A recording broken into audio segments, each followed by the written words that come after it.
Welcome to our exploration of early American literature, a journey that traces the dramatic shift from the spiritual intensity of Puritan devotion to the rational optimism of the Enlightenment. In the 17th century, the colonies were shaped by strict Calvinist theology, where spiritual fear and the sovereignty of God dominated daily life. Over the next 150 years, these ideas would be challenged and transformed by new philosophies that emphasized human reason, commercial industry, and personal agency. This ideological evolution not only changed the way people thought about faith and society, but also laid the groundwork for the American dream. Let's begin by meeting the key figures who shaped this remarkable transition.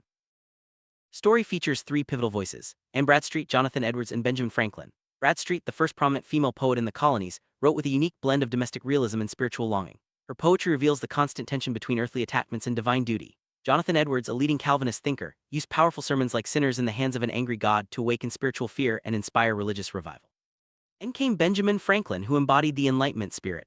Franklin secularized Puritan virtues, transforming them into practical tools for self-improvement, civic progress, and the pursuit of personal success. Together, these writers illustrate the profound shift from religious dogma to rational inquiry and individual ambition.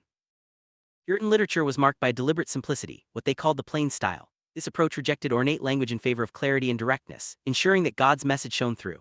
Anne Bradstreet's poetry, though plain in form, was rich in metaphysical ideas, revealing her internal struggle between love for her home and submission to God's will. Jonathan Edwards, meanwhile, brought a new emotional intensity to religious writing.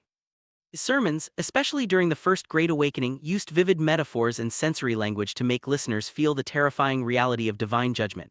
Edwards' famous water metaphor, for example, captured the overwhelming force of God's wrath, making spiritual concepts tangible and immediate. Enlightenment brought a radical new perspective to American thought. Instead of focusing on spiritual salvation, thinkers like Benjamin Franklin emphasized scientific observation, intellectual inquiry, and civic progress. Franklin's autobiography is a prime example. He transformed the Puritan work ethic into a practical guide for self-improvement and social mobility. By tracking his virtues and organizing his life like a ledger, Franklin created a blueprint for the modern American dream. This shift from religious introspection to rational self-discipline marked the birth of secularism in American culture, where success was measured by personal achievement and community contribution rather than spiritual destiny. This era stands as a case study in cultural transformation. The 17th century Puritan world was governed by theocracy, original sin, and the belief in divine predestination. By the 18th century, the Enlightenment had ushered in a new focus on human intellect, scientific progress, and democratic ideals. Literature from this period reflects the tension and eventual transition between these opposing worldviews. Today, scholars examine this shift not only as a move from religious to secular thinking, but also as a foundation for feminist readings and modern critical analysis. The legacy of these writers continues to shape how we understand American identity, ambition, and the ongoing balance between faith and reason.